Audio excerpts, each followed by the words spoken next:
आपके अपने YouTube channel Rockstar class में आपका स्वागत है। जैसा कि दोस्तों हमारा 12 फरवरी को कक्षा 12वीं का अर्थशास्त्र का पेपर लगातार मैं आपको तैयारी करा रहा हूँ। इंपॉर्टेंट दो क्वेश्चन मैं आपको पहले बता दूं, 2 नंबर वाले, 3 नंबर वाले, 4 नंबर वाले विद सॉल्यूशन के साथ आपको बता रहा हूँ। टॉप 50 मैंने क्वेश्चन बताया, आई होप अपने तैयार कर लियोगे।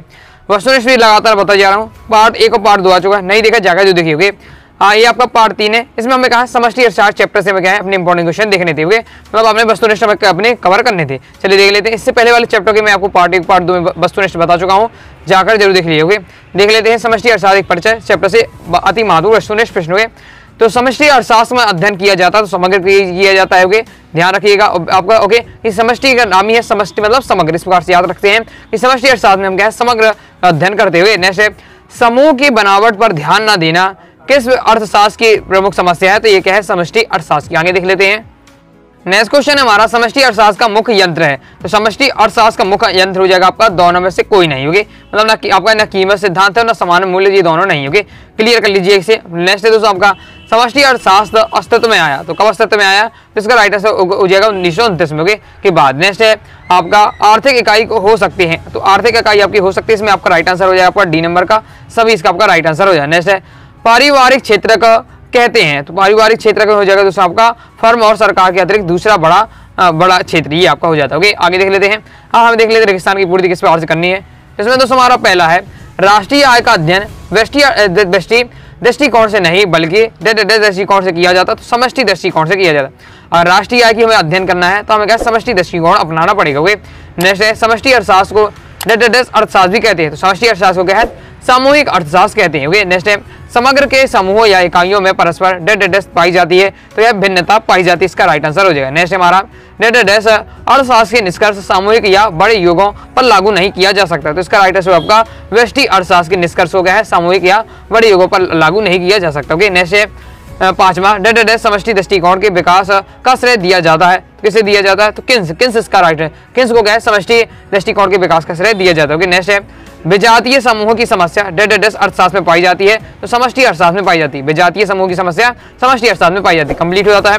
अब दोस्तों हम देख लेते हैं सही जोड़िए किस प्रकार से आपको बनानी है। तो पहला आपका राष्ट्रीय आय एवं रोजगार, तो इसको आपको मिला देना है समष्टि दृष्टिकोण से। नेक्स्ट है व्यक्तिगत फर्म, तो व्यक्तिगत फर्म हो जाएगा हमारा व्यष्टि दृष्टिकोण। नेक्स्ट है दोस्तों हमारा समष्टि अर्थव्यवस्था, तो समष्टि अर्थव्यवस्था हो जाएगा आपका किन्स ने दी। व्यष्टि अर्थशास्त्र, तो व्यष्टि अर्थशास्त्र हो जाएगा दोस्तों आपका एडम स्मिथ ने। नेक्स्ट है आपका व्यक्ति और आपका समष्टि, ये आपका 5वें का राइट आंसर आपका डी नंबर का। एक दूसरे के क्या है पूरक है। फिर व्यक्ति और समष्टि अर्थशास्त्र एक दूसरे के पूरक हैं। फिर मैक्रो शब्द हो जाएगा दोस्तों आपका ई नंबर का, ग्रीक भाषा के लिए लिया गया है। दोस्तों कंप्लीट हो जाता कि मैक्रो शब्द कहां से लिया गया है? ग्रीक भाषा से लिया गया है। अब देख लेते हैं हम 7 किस प्रकार से करना है।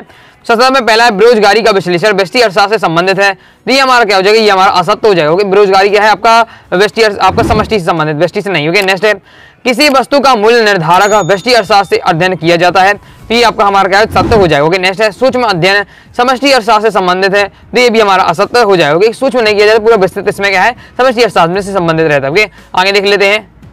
आगे नेक्स्ट हमारा क्वेश्चन है विजातीय समूह की समस्या व्यष्टि अर्थशास्त्र में पाई जाती है। तो ये आपका क्या असत्य हो जाएगा। विजातीय के समूह की समस्या नहीं पाई जाती है। नेक्स्ट है आपका व्यष्टि और समष्टि अर्थशास्त्र एक दूसरे के प्रतियोगी होते हैं। तो ये हमारा क्या हो जाएगा? ये भी असत्य हो जाएगा हमारा। नेक्स्ट है व्यक्तिगत इकाइयों का अध्ययन व्यष्टि अर्थशास्त्र में किया जाता, तो ये हमारा बिल्कुल सत्य हो जाएगा। व्यक्तिगत इकाइयों का अध्ययन क्या है व्यष्टि अर्थशास्त्र में किया जाता है, और क्या है सामूहिक इकाइयों का अध्ययन क्या है आपका समष्टि अर्थशास्त्र में किया जाता है। अब दोस्तों हम देख लेते हैं सत्य। तो ये सत्य में पहला हमारा मैक्रो शब्द किस अर्थशास्त्र से संबंधित है? तो मैक्रो हमारा जो शब्द है वो आपका समष्टि अर्थशास्त्र से संबंधित है। नेक्स्ट है समष्टि अर्थशास्त्र का एक दोष लिखिए। तो समष्टि अर्थशास्त्र का दोष है इसमें क्या है समूह की संरचना पर क्या ध्यान नहीं दिया जाता। ये आपका हो जाएगा। नेक्स्ट है आपका तीसरा समष्टि अर्थशास्त्र कब अस्तित्व में आया? तो सन 1929 आपका इसमें हो जाएगा। नेक्स्ट है आपका समष्टि अर्थशास्त्र आपका हो जाता है कब अस्तित्व में आया? तो 1929 में। फिर व्यापार चक्रों का अध्ययन किस अर्थशास्त्र में किया जाता है? तो इसका दोस्तों आपका राइट हो जाएगा समष्टि अर्थशास्त्र में। नेक्स्ट है राष्ट्रीय स्तर पर या बड़े समूहों की समस्या को हल करने में कौन सा अर्थशास्त्र प्रयुक्त है? इसका राइट आंसर हो जाएगा दोस्तों आपका समष्टि अर्थशास्त्र। नेक्स्ट है दोस्तों हमारा क्वेश्चन आपका व्यष्टि और समष्टि अर्थशास्त्र एक दूसरे के क्या है? तो संबंध है, तो एक दूसरे के है पारस्परिक एवं घनिष्ठ संबंध है। ये आपका हो जाता है, और साथ ही एक दूसरे पूरक भी है। कंप्लीट होता है। आगे देख लेते हैं। नेक्स्ट दोस्तों हमारा चैप्टर आ जाता है राष्ट्रीय आय का लेखांकन। इससे देख लेते हैं। जैसे पहला सही आपको क्या है स्टॉक को मैं किसको शामिल करेंगे? तो स्टॉक में हम किसकी को शामिल करेंगे? मुद्रा की मात्रा को हम क्या है शामिल करेंगे। आगे देख लेते हैं। मुद्रा की मात्रा को शामिल करेंगे।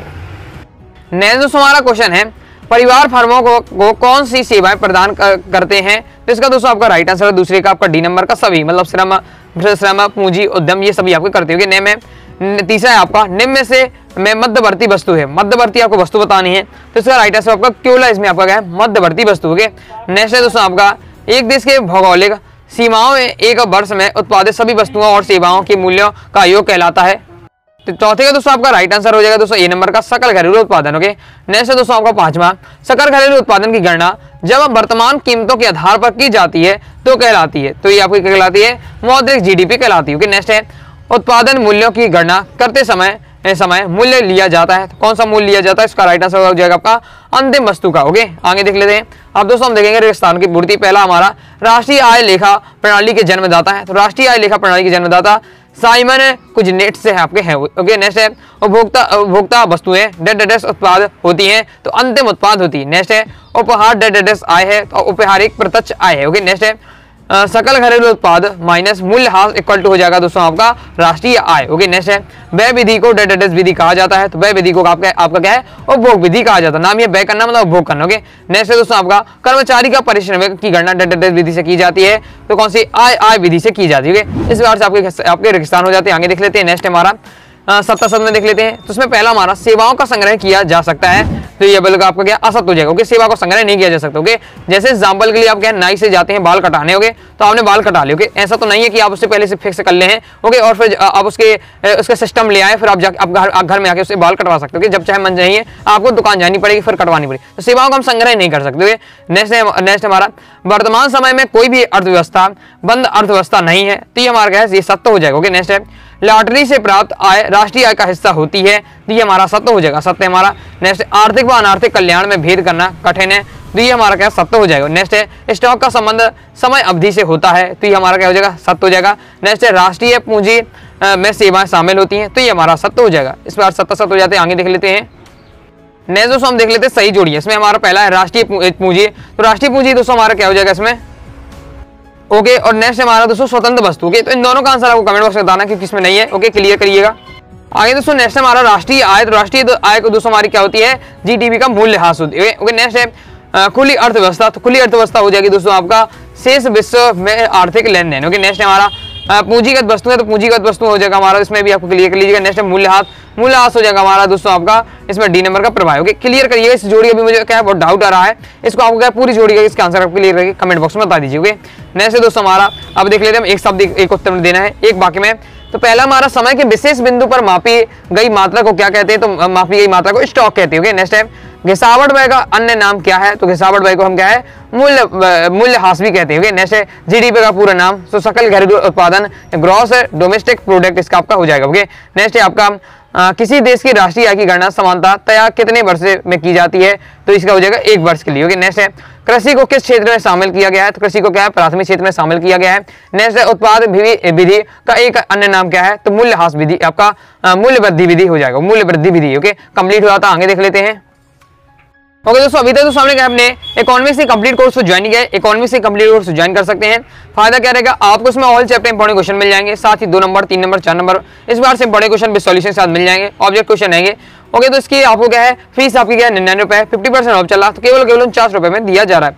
तो कोर्स ज्वाइन करने के लिए दिए व्हाट्सएप नंबर मैसेज करना है 90 39 53 44 79 पर। ओके, या फिर आप क्या है अपने अनुराग स्टडी क्लासेस के प्ले स्टोर से क्या है ऐप को डाउनलोड कर सकते हैं, फिर वहां से आप क्या है ऑनलाइन कोर्स ले सकते हैं। आगे देख लेते हैं। ओके, तो नेक्स्ट दोस्तों हमारा चैप्टर आ जाता है मुद्रा और बैंक। इस चैप्टर से इंपॉर्टेंट चलिए हम देख लेते हैं वस्तुनिष्ठ अपने। ओके, तो इसमें पहला हमारा मुद्रा वह है जो मुद्रा का कार्य करे, यह कथन किसका है, तो यह कथन है आपका हार्टेड ब्रिटिशर का। इस प्रकार से क्वेश्चन जरूर आता है, तैयार अच्छे से कर लीजिएगा। नेक्स्ट निम्नलिखित में से कौन सा मुद्रा का कारण नहीं है, तो क्या कीमत स्थिरता क्या है मुद्रा का कारण नहीं है। ओके, बाकी विनिमय का माध्यम मूल्य संचयन लेखा का ये सभी है। ओके, नेक्स्ट है केंद्रीय बैंक द्वारा कौन सी मुद्रा जारी की जाती है, तो आपका जलन मुद्रा, साख मुद्रा, सिक्के, ये सभी आपका इनमें से सभी आपका राइट आंसर हो जाएगा। आगे देख लेते हैं।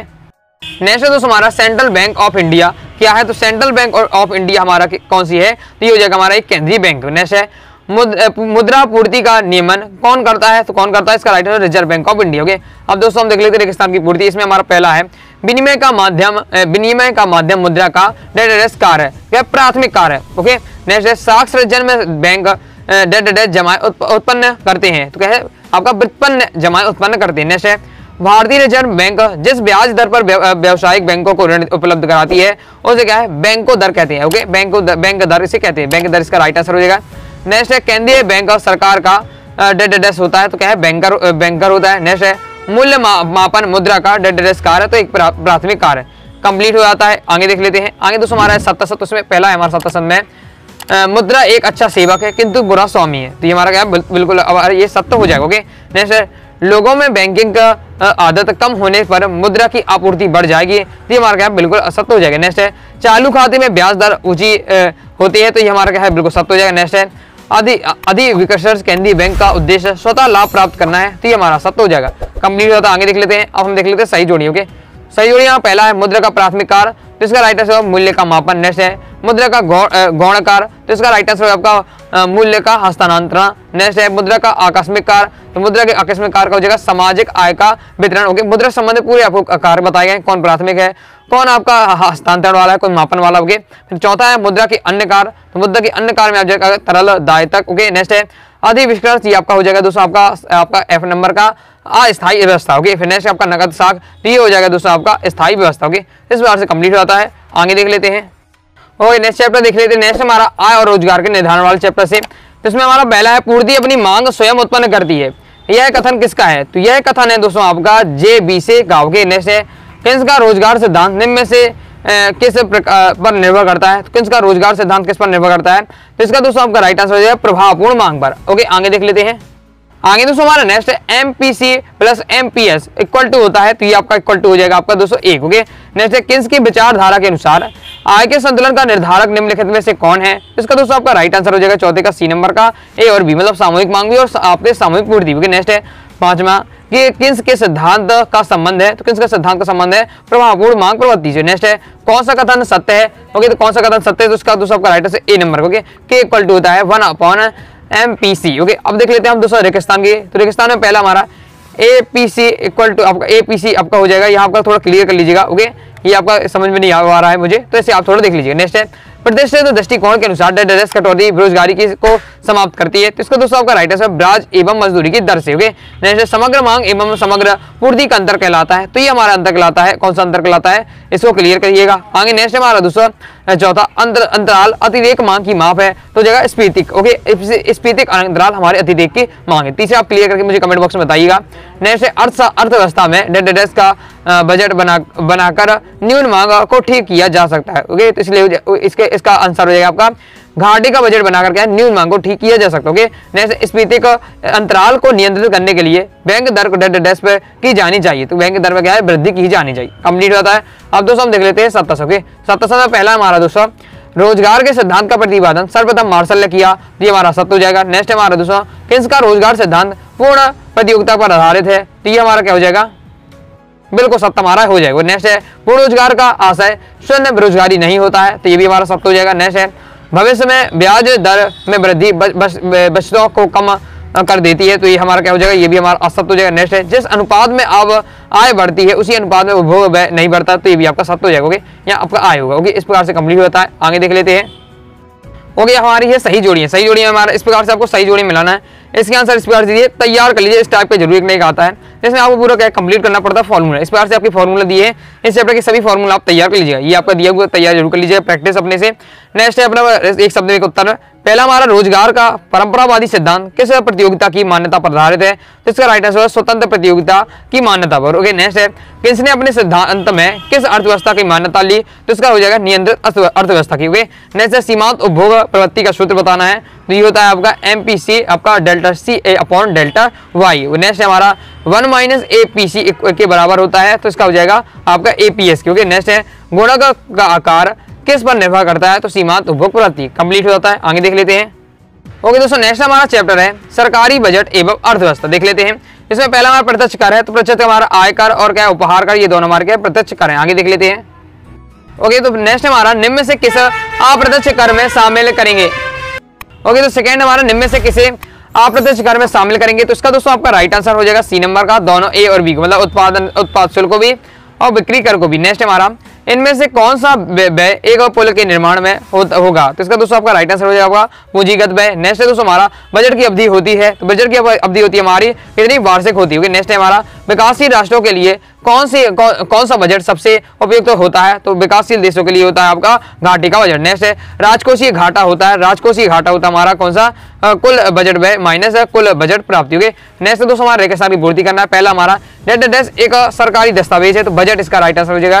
नेक्स्ट है कर किसी अन्य पर हस्तांतरित किया जा सकता है, तो अप्रत्यक्ष कर है जो वो किसी अन्य पर हस्तांतरित किया जा सकता है। ओके, नेक्स्ट है तीसरा कर वस्तुओं के मौद्रिक मूल्यों के आधार पर लगाए जाते हैं, तो इसका राइट आंसर आपका अप्रत्यक्ष कर वस्तुओं के मौद्रिक मूल्य पर आधार पर लगाए जाते हैं। नेक्स्ट है आयकर एक डेडेस कर है, तो ये हमारा क्या है? प्रत्यक्ष कर। नेक्स्ट है भारत में जुलाई डेडेस से सेवा कर लगाया जाता है, तो जुलाई 2017 से 2017 इसका राइट आंसर हो जाएगा। नेक्स्ट है बजट में आय व्यय की डेडेस राशि दिखाई जाती है, तो अनुमानित राशि दिखाई जाती है। ओके, आगे देख लीजिए हम 77 में पहला हमारा बजट को कृषि मंत्री प्रस्तुत करता है, तो ये हमारा क्या हो जाएगा? सत्य हो जाएगा। नेक्स्ट है ब्याज भुगतान योजना गत मद है, तो ये हमारा क्या है? ये भी सत्य हो जाएगा। नेक्स्ट है भारत का रेल बजट समानता बजट में शामिल नहीं होता है, तो ये हमारा हो जाएगा सत्य। के नेक्स्ट है मंदी के समय अधिक का बजट बनाया जाता है, तो ये हमारा सत्य हो जाएगा। नेक्स्ट है विकासशील देशों द्वारा घाटे का बजट बनाया जाता है, बिल्कुल सत्य हो जाएगा, अभी हम पढ़ ही चुके हैं। नेक्स्ट है जेंडर बजट महिलाओं से संबंधित होता है, तो छठवें का दोस्तों हमारा राइट आंसर सत्य हो जाएगा। ओके, आगे देख लेते हैं। नेक्स्ट दोस्तों हमारी सही जोड़ी है। इस प्रकार से हमें मिलाना है, तो पहला मैं निगम कर का हो जाएगा दोस्तों आपका सुपर टैक्स। ओके, फिर सेवा कर, तो सेवा कर हो जाएगा दोस्तों हमारा आपका 1994 से 95। फिर आय कर, तो आर कर से हो जाएगा दोस्तों आपका सर जेम्स आपका बिलीसन। नेक्स्ट है दोस्तों आपका धन कर हो जाएगा दोस्तों आपका संपत्ति कर से। फिर बजट का उद्देश्य क्या होता है? तो बजट का उद्देश्य होता है दोस्तों आपका आर्थिक विकास। ओके, फिर नेक्स्ट है बजट की अवधि होती है आपकी 1 वर्ष, इस प्रकार से कंप्लीट हो जाता है। नेक्स्ट है दोस्तों हमारा जीएसटी का पूरा नाम बहुत ज्यादा इंपॉर्टेंट है, तो गुड्स एंड आपका सर्विस टैक्स, इसका आपका राइट आंसर हो जाएगा। ओके, वस्तु एवं सेवा कर। नेक्स्ट है घाटे के बजट का एक प्रभाव लिखिए, तो घाटे का बजट क्या प्रभाव होता है कि उपयोग की सीमांत प्रवृद्धि में वृद्धि, रोजगार में वृद्धि होती है। नेक्स्ट है सरकार वर्ष 2017 में कौन सा कर लगाया था? तो इसका हो जाएगा वस्तु एवं सेवा कर, मतलब जीएसटी लगाई थी। नेक्स्ट है बजट में सरकारी आय व्यय के अतिरिक्त किस मद का उल्लेख किया जाता है? तो सरकार के प्राप्त ऋणों और अनुदानों का। नेक्स्ट है पांचवा किस प्रकार का बजट सरकार के लिए आजकल अच्छा माना जाता है? तो घाटे का बजट इसका राइट आंसर हो जाएगा। नेक्स्ट हमारा शिक्षा पर व्यय कैसा व्यय माना जाता है? तो हो जाएगा विकासात्मक व्यय माना जाता है, इस बार से कंप्लीट हो जाता है। नेक्स्ट है दोस्तों हमारा चैप्टर, लास्ट ही चैप्टर है खुली अर्थव्यवस्था, देख लेते इसे। जैसे पहला हमारा खाते में भुगतान संतुलन रहता है, तो क्या होता है? संतुलित ही रहता है। संतुलन में संतुलित रहता है। नेक्स्ट है अवमूल्यन संभव होता है, तो आपका लोचपूर्ण विनिमय दर से। आगे देख लेते हैं। आगे नेक्स्ट हमारा आदर्श मदों में से निम्न में से किसे शामिल करेंगे? तो इसका दोस्तों आपका तीसरे का राइट आंसर हो जाएगा दोस्तों आपका डी नंबर का सभी, मतलब बैंकिंग, जहाज रानी और सूचना, ये सब आपके हो जाएंगे, सभी शामिल करेंगे किसमें? आदर्श मदों में। ओके, नेक्स्ट है व्यापार संतुलन में कौन सी मदद शामिल होती हैं? तो इसका राइट आंसर हो जाएगा दोस्तों आपका दृश्य मद, इसका राइट आंसर हो जाएगा। एक बार क्लियर कर लीजिएगा ओके कि आपका दृश्य और आदर्श दोनों होती है कि आपकी दृश्य वस्तु, एक बार क्लियर करके बताइए, कमेंट बॉक्स में आपको बताना है। ओके, नेक्स्ट है आपका विदेशी प्रत्यक्ष निवेश भुगतान शेष के डेडेस खाते का एक अंग है, तो जगह पूंजी खाते का अंत है। ओके, अंग है, तो पूंजी खाते इसका राइट आंसर हो जाएगा। नेक्स्ट है निजी ऋणों का भुगतान डेडेस खाते के लेनदारी से प्रविष्टि में आता है, तो इसका हो जाएगा चालू, इसका आपका राइट आंसर हो जाएगा। नेक्स्ट है भुगतान डेडेस शेष की संरचना में दोनों डेडेस एवं खाते का सम्मिलित होता है, तो इसमें पहले में आ जाएगा आपका दोस्तों संतुलन, और फिर आपका चालू आपका आ जाएगा, फिर आ जाएगा तीसरे में आपका हो जाएगा पूंजी, इस प्रकार से। नेक्स्ट है आपका विदेशी विनिमय की मांग उन लोगों के द्वारा की जाती है जो वह वस्तुओं का डेडेस करते हैं, तो वस्तुओं का करते हैं आयात करते हैं। नेक्स्ट है एक देश में कीमत में अत्यधिक वृद्धि होने पर उसके डेडेस कम हो जाते हैं, तो उसे क्या हो जाते हैं? निर्यात कम हो जाते हैं। नेक्स्ट है आयातों की तुलना में निर्यात के बढ़ने पर विदेशी विनिमय का दर देश से के डेडेस से परिवर्तन होती है, तो पक्ष से परिवर्तित हो जाती है। ये थोड़ा आपका कॉमन सेंस लगाकर भी आप बन जाएगा आपसे।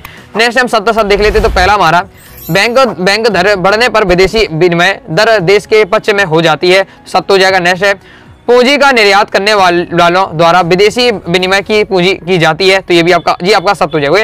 नेक्स्ट है यदि देशवासी विदेशों के स्टॉक शेयर क्रय करें तो क्या है? विदेशी विनिमय दर देश के पक्ष में हो जाती है, तो ये आपका क्या है? सत्य हो जाएगा। नेक्स्ट है वस्तुओं का निर्यात चालू खाते के लेनदारी होती है, तो ये हमारा सत्य हो जाएगा। नेक्स्ट है व्यापार संतुलन में सेवाओं का भुगतान शामिल होता है, पांचवा हमारा क्या हो जाएगा? सत्य हो जाएगा। नेक्स्ट है भुगतान संतुलन सदैव संतुलित रहता है, तो ये हमारा सत्य हो जाएगा। ओके, इस प्रकार से कंप्लीट हुआ था। आगे देख लेते हैं हम सही जोड़ियां। पहला है भुगतान संतुलन, तो भुगतान संतुलन को आपको मिला देना है F नंबर, जिसमें आपका आदर्श मद है, तो भुगतान संतुलन के संबंधित आदर्श मद से। नेक्स्ट है व्यापार संतुलन, तो व्यापार संतुलन आपसे संबंधित है आपका दृश्य मद से।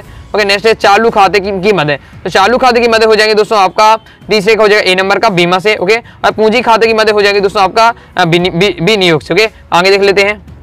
ओके, पांचवा हमारा लोच शक्ति विनिमय, तो ये हो जाएगा दोस्तों आपका बाजार में मांग पूर्तियों द्वारा निर्धारित। ओके, और स्थिर आपका विनिमय दर हो जाएगा दोस्तों आपका सरकार के द्वारा निर्धारित। ओके, अब दोस्तों हम देख लेते हैं एक शब्द या एक वाक्य में उत्तर। ओके, पहला हमारा आयात निर्यात के केवल 10 मदों को किस में शामिल किया जाता है, तो इसका हो जाएगा व्यापार संतुलन में। ओके, नेक्स्ट है जब एक भारतीय अमेरिका में शिक्षा पर व्यय करता है तो यह मद भारत के लिए क्या होगी, तो यह भारत के लिए क्या है, विकासात्मक व्यय होगी। ओके, नेक्स्ट है भारतीय रुपए के अवमूल्यन से भारतीयों के आयात कैसे हो जाते हैं, तो भारतीयों के आयात क्या है, महंगे हो जाएंगे। ओके, नेक्स्ट है भुगतान संतुलन में विदेशी विनिमय की मांग क्यों उत्पन्न होती है, तो इसका दोस्तों आपका राइट आंसर है चौथा, विदेशों के माल तथा सेवाओं का आयात करने से क्या है, विदेशी यात्रा में खर्च पूरा करने, एक पच्ची हस्तांतरण आदि के कारण क्या है, भुगतान संतुलन क्या है, विदेशी विनिमय की मांग उत्पन्न हो जाती है। नेक्स्ट है बैंक दर बढ़ने पर विदेशी विनिमय दर देश के पक्ष या विपक्ष में किस में से होगा, तो ये हमारा क्या होगा, ये हमारे देश के पक्ष में होगा। नेक्स्ट है बाजार शक्तियों द्वारा निर्धारित विदेशी विनिमय दर क्या कहलाती है,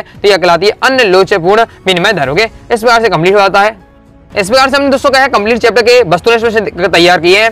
आई होप दोस्तों आपको वीडियो पसंद आएगी, वीडियो लाइक करिए, चैनल जरूर करिएगा, कोई डाउट आता है कमेंट बॉक्स में आप जरूर पूछ लीजिएगा। टेलीग्राम चैनल को ज्वाइन कर लीजिए, साथ ही उससे इंस्टाग्राम फॉलो कर लीजिएगा। मिलते हैं नेक्स्ट वीडियो में, तब तक के लिए बाय बाय।